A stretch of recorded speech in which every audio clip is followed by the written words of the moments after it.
Big boss Malayalam season 6 ആവേശകരമായി അവസാനിച്ചപ്പോൾ big ബോസിൽ തരംഗമായി ഉണ്ടായിരുന്ന താരങ്ങളാണ് ശ്രീതുവും അർജുനും. ഇരുവരുടെയും കോംബോ വളരെയധികം വൈറലായിരുന്നു. ശ്രീജുൻ എന്ന പേരിലായിരുന്നു ശ്രീതുവിൻ്റെയും അർജുൻ്റെയും ആ ഒരു കോംബോ നിലനിന്നിരുന്നത്. പുറത്ത് അത്രയും ഹിറ്റായിരുന്നുവെങ്കിലും അർജുൻ്റെ അമ്മക്ക് ഇഷ്ടമായിരുന്നു ഇരുവരുടെയും കോംബോ.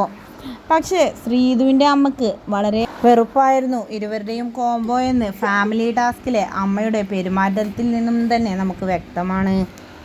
ഇനി അവനുമായി ഒരു റിലേഷനും പാടില്ല എന്നും സംസാരിച്ചിരിക്കുന്നത് ഞാൻ കാണാൻ പാടില്ല എന്നുമെല്ലാം പറഞ്ഞുകൊണ്ടായിരുന്നു ഫാമിലി ടാസ്ക് കഴിഞ്ഞ് അമ്മ വീട്ടിൽ നിന്നും പുറത്തിറങ്ങിയത്.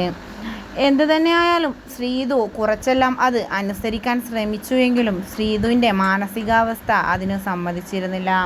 കാരണം ബിഗ് ബോസ് വീട്ടിലെ ഏകാശ്രയം അർജുൻ മാത്രമായിരുന്നു ശ്രീതുവിന്. അതുകൊണ്ട് തന്നെ പിന്നെയും ഇരുവരുടെയും റിലേഷൻ തുടർന്നു. ഇപ്പോഴിത് ബിഗ് ബോസിൽ നിന്നിറങ്ങിയതിന് ശേഷം ഇരുവരെയും തേടിയ സന്തോഷ വാർത്തയെത്തി. ബെസ്റ്റ് ഡ്യുവോ അവാർഡ് ഇരുവർക്കും കിട്ടി. ബെസ്റ്റ് പെയറിനുള്ള ബിഹൈൻഡ് വുഡ്സിൻ്റെ അംഗീകാരമാണ് അത്. എന്തു തന്നെയായാലും ഇതിനോട് ശ്രീതുവിൻ്റെ അമ്മയുടെ പ്രതികരണം എന്താണെന്നറിയാനാണ് ആരാധകർ ഒന്നടങ്കം കാത്തിരിക്കുന്നത്.